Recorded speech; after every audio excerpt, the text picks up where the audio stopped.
Hello and welcome to the presentation from the scrap team of Kilmartin Museum Argyll. I'm really lucky to be the education officer for Kilmartin Museum, and it's been my privilege to work with such wonderful volunteers on this project. I'd also like to say on behalf of the Kilmartin Museum and the volunteer team that we are delighted to have been involved with the project, and we appreciate all the time and support that we've received from Tertia and her team. And many of you may already know and have visited the Kilmartin area and the museum. And for those of you that don't know Kilmartin Glen, it has one of the greatest concentrations of prehistoric activity in Europe, with more than 800 ancient and prehistoric sites and monuments lying within only a 6-mile radius of the museum. And the area is also home to rare and threatened beautiful species and habitats such as the Atlantic woodlands at Tainish and the Monivore peat bog. Now, the museum itself is situated within the village of Kilmartin, and it overlooks the Kilmartin Glen and its prehistoric monuments, which are Bronze Age burial cairns, the standing stones, stone circles, and a Neolithic chambered cairn, and much, much more. And of course, not forgetting the rock art that is absolutely abundant throughout the area, from the smallest single cut mark to the largest rock art panels at Achnabreck. It really is breathtaking, having so many carvings throughout the mid-Argyll landscape. And along with all of the monuments, we find ourselves asking time and time again, what does it all mean? The museum for over 20 years has been collecting and caring for archaeological artefacts. In fact, over 20,000 artefacts are in our care, and they come from all corners of Argyll, including the islands, and around half of the museum's prehistoric collection was recognised in 2019 as the 50th nationally significant collection in Scotland. The museum is now closed for a £7.4 million redevelopment, and in a few years' time, 2023, we hope to be welcoming all of you to our new state-of-the-art museum and the home of our fabulous collection. And you will be able to see for yourself and visit throughout the Glen and visit some of these rock art sites. Meanwhile, while the museum's closed, the museum education service is continuing to work, delivering exciting projects to learners of all ages across Argyll, and most importantly, we continue to support and work with all of our volunteers. Working on this project, again, we very much value our team of volunteers, Will and Margaret Rudd, Pat and Dave Batty, and of course Alan Steele. They've been working so hard in all weathers, and with or without the help of the midges, and as you will now see, they've made some really exciting discoveries. So it's my pleasure now to hand over to Will and Margaret, who will take you through two of the most amazing rock art panels that they and the other team members have recorded. Thank you very much. Thank you, Julia, for your introduction. The WAM team of volunteers was formed to help scrap in 2018 by Kilmartin Museum. This is Julia Hamilton, our intrepid administrator, Alan Steele, our cleaner and recorder, myself, Will Rudd, in the middle, recorder and artists. Margaret Rudd, who took all the photos of the rock art, and Dave and Pat Batty, cleaners extraordinaire and recorders. Margaret and I live at Achnabreck in Argyll, where many rock art panels have been noted, especially two historic Scotland panels, a short climb from our house. Many others are within 1 mile radius of our house, and we visit them regularly. This photo was taken after walking up the hill behind our house, which you can see somewhere in the background, from a point just below the historic Scotland panel 1. We were allocated 8 Achnabreck panels to record. Unfortunately, 4 of the smaller panels were so poorly located previously that they couldn't be found, despite searching thoroughly. Having spent several weeks searching fruitlessly for these phantom panels, we were very excited to roll back the moss on the others to record some very distinctive rock art. On the hill, Very close to the historic Scotland Achnabreck panels is a forest plantation. Sometimes the high winds and rain around here can be useful, and one day in January 2008, a number of trees were blown down, revealing the whole panel of previously unknown rock art. This panel was accurately recorded by Roddy Reagan of Kilmartin Museum, but nevertheless needed re-recording in accordance with scrap rules. This is the panel that I describe next, which has larger concentric circles than seem to be on any other panels in the area. At least 2 of them are about 1 metre in diameter. This photograph shows the general condition of the panel when first viewed by us. It was almost impossible to see any cup and ring marks initially, since the sun was high overhead and no shadows were being cast. This slide shows field work showing Margaret, Pat and Alan cleaning the panel.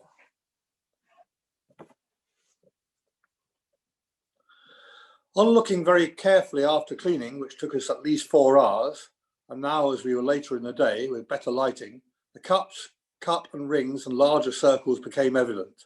This will become even clearer later. We placed buttons in all the cup marks to accurately locate them and to be able to count them. The circles have started to appear. Please note the cursor showing the rings. You will see from this slide and the next one taken in the same place that it was difficult to see the cup marks. This photo is without buttons, and the next photo is the same area with buttons. And this slide is a photo of the same area with the buttons. A lot of cups were only discovered by feel. The edge of the depressions and the indents were smooth, as opposed to a natural indentation, which was often rough. Even from a close-up photo of a cup mark, the rock art was often difficult to identify. You can just make out the cup between the arrow and the scale bar. The cursor is showing the cup. With the right lighting, you can see the large circles appearing. There are perhaps 6 or possibly 7 rings in one of the groups, with approximately 22 cup marks within the concentric circles. They're quite clear there. We have found it very unusual to find cup marks not in the centre of the rings. This is an unusual panel.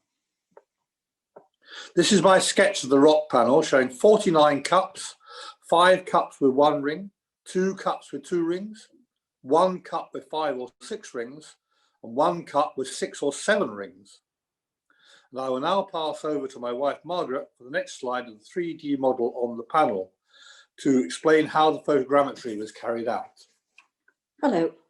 Now, bright sunlight made identification of the rock art difficult in the field. The detail on this 3D model is very impressive. Now we can see more rings which weren't visible to us previously. For my photogrammetry, I used a Lumix Panasonic digital camera model FZ47. The memory card size was 8 gigabytes. Photos were taken on high resolution. I carried a spare camera and batteries, which I did not need on this occasion. The weather was sunny, temperature +5 degrees centigrade. The date was 11th of April, 2019. The photos were taken in mid-afternoon with no shadows of myself or surrounding trees visible on the rock surface. The surface had been cleared of moss, turf, heather, and twigs. The surface was dry with no previous rain on that day. Now, the rough guide for the recommended number of photos for photogrammetry of a panel is 40 to 70. However, this panel was large at 6 meters by 3.3 meters. Also, the panel was extensively carved, requiring more photographs to capture a detailed 3D model. I set my camera to automatic mode. I avoided zoom and I didn't use a tripod. I tried to keep a constant distance from the rock surface, about 1 meter away. I also tried to minimize the area around the panel as it is unwanted information. I positioned the camera perpendicular to the surface. I then took parallel photographs, starting at one corner and gradually working across the rock, taking small sideways steps and then slowly zigzagging my way up the rock to eventually cover the whole rock surface, overlapping each photo by a third of the field of view.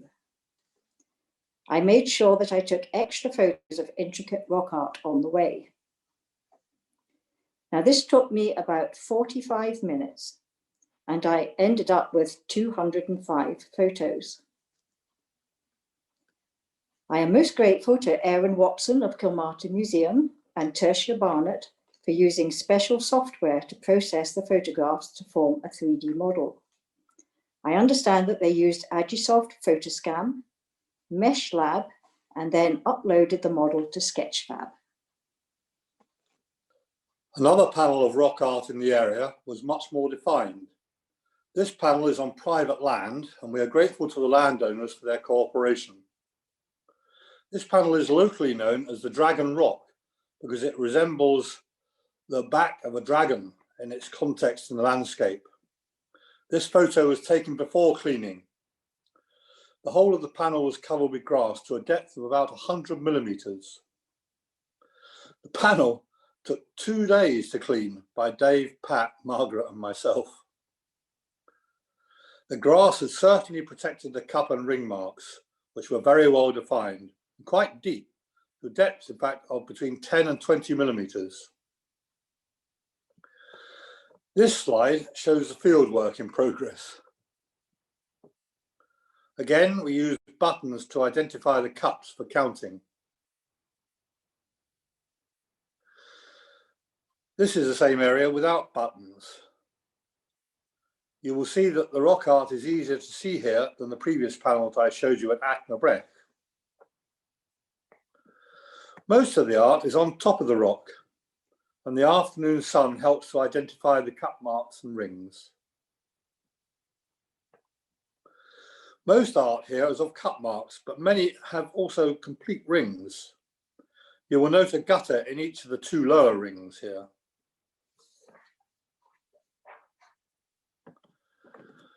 This is a close-up of the same art to the east.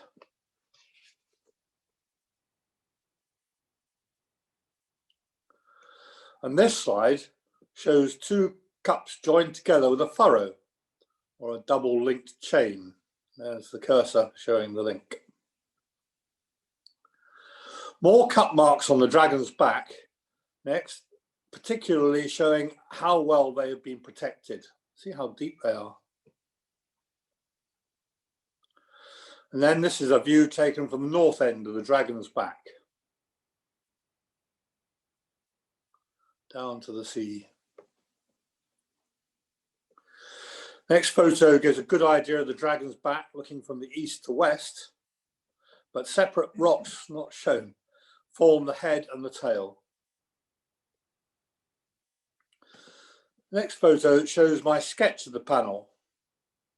We found 100 cups, 20 cups with 1 ring, 1 cup with 2 rings, 1 rosette, and 1 double cup with furrow between, which you've seen. Next one is a photo of the 3D model, and I will pass you over to Margaret to talk about the photogrammetry. In view of the very large amount of rock art found on the panel in the field, it is extremely helpful to study the 3D model to check on our findings. For photogrammetry on Dragon Rock, I also used a Lumix Panasonic digital camera, model FZ45, and a memory card of 8 gigabytes. The date was 19th of November, 2019. The weather was sunny and very cold at -6 degrees centigrade. I had to remove my gloves to take the photos. The panel was very large at 13 meters by 5 meters with a maximum height of 1.5 meters. It was quite hard to balance on the steep surfaces of the rock. The photos were taken late afternoon with a low winter sun. There were no shadows on the rock surface and the surface was dry. Now again, I held the camera perpendicular to the surface, started at one corner and gradually worked my way across the panel, taking small sideways steps and zigzagging on the way, gradually capturing the whole rock, which took about 1 hour. By the time I had finished, my back was quite stiff. I took a total of 265 photos. On looking at the 3D model, I was disappointed to see a small blank square, which was actually a small piece of grass hidden between the rock surfaces. However, generally, I was very happy with the detail on the 3D model. Now, once again, I am most grateful to Aaron Watson and Tertia Barnett for processing my photos and for creating the 3D model. This is one of the panels at Achnabreck Historic Scotland sites. There have been many theories concerning the reasons for rock art, and I, for one, would be pleased to see the Scottish Rock Art Project come to a possible conclusion as to their meaning. Aaron Watson of Kilmartin Museum gave an excellent lecture on rock art recently and postulated that the art is a product of the environment at the time it was created. Being a chartered engineer, I like logical solutions to problems, and I would personally like to go a little further than this and suggest that all the rock art we have seen around Kilmartin are local maps. Each panel is usually in a prominent position with a good view around, even the cup and ring marks on standing stones. I would suggest that a cup mark is a hut. 1 or 2 rings show a reasonably fortified hut. Many rings might indicate stone walls enclosing circular fields around a hut. Rosette markings may indicate henges or burial mounds. Most cup and ring marks are joined by grooves, probably indicating tracks joining the dwellings. You will see from the photo of the Hill of Tara in Ireland, with the prominent Cormac's house, that at least 4 of the settlements seem to mimic the cup and ring marks found in the Kilmartin area, although present thinking by professional archaeologists in Ireland believe all the remains on the Hill of Tara are of temples or monuments. These start at the late Neolithic period, about the same time as the earliest cup and ring markings are dated. Also, crop markings seen in dry weather throughout the UK also mimic rock art. Recently in England, it has been shown that these marks are related to the foundations and ditches of settlements dated back to between the late Neolithic and the Iron Ages. I have been very most interested to hear of other delegates' interpretations of rock art, and thank you very much for listening. Great, thank you very much, Julia, Will, and Margaret, for this shared presentation. So we have a bit more than 5 minutes for questions. So if people from the attendance wants to ask questions, please use the Q&A box. So I'd like to start with a question to all of you. So about your experience with using photogrammetry. Well, to what extent photogrammetry was a good way for you to improve your knowledge and maybe identification of motifs in the site? Because you very well explained the process. You go to the site, you clean up the rock surface, you identify the cup marks and motifs, you press the buttons, and so on. But have you sometimes found more motifs by looking at the 3D models afterwards? Hello. I've always been very excited by photography, and when I was given the chance to do photogrammetry, I just jumped at the chance. So as far as seeing more motifs on the photogrammetry of the 3D models, this really enhanced our experience, and we were able to study the 3D model and then go back to our thinking on the artist drawing done by my husband to compare the two sites. And also with the weathering effect in Argyll, with so much wind and rain and sunshine and other types, that some of the motifs become a little faded, And then it's really enhanced when you see the 3D model. So very useful. Great, thank you. I have also another maybe more personal question here, because I've seen, I mean, I've realized in Kilmartin in particular, there are several rock art sites that are associated with animal names. So you've described the Dragon's Rock, and another presentations before was about the excavations at the Lion's Rock. I think there's others about other animals. I can't remember them, sorry. But do you know about, or whether there's any specific mythology associated with these places? No, not particularly. The Dragon Rock is named from the children of the landowner, who just call it the Dragon Rock. So that's where it comes from. It Right. sounds rather a good title, that's all. But that's a good name. I like it. That's good. So I don't know, because that other rock art site, the Lion's Rock, is it something, again, do you know if it's a recent naming or if it's something that is a bit more ancient? Julia might know. The what? Sorry? The Lion's Lion. Rock? Yeah, there's not something called the Lion's Rock. And No. okay, well, No, sorry. Mm. okay, good. Yeah. Sorry about this. What I would have said was that the Achnabreck panel that that Will and Margaret and they discovered, with its rings, it was very comparable to the main Achnabreck panels, the lower and the upper, with the one cup with the 6 or 7 rings. So even though it's quite away from those panels that are obviously under HES protection. So that it was an amazing find, especially you know, being able to see that the actual size of the rings. So that was what was so it was so prominent. They were just so large, weren't they, Will and Margaret? Yeah. And with the Dragon Rock, I mean, it had a rosette, and of course the only other that just quickly comes to mind is Ormeg, the rock art site, which is north of Kilmartin, just a few miles, where there's a beautiful rosette there as well.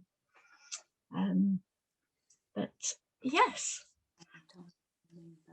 Great. Yeah, I can see there are some information from the chat. So about my story about the Lion's Rock, it's not something I made up.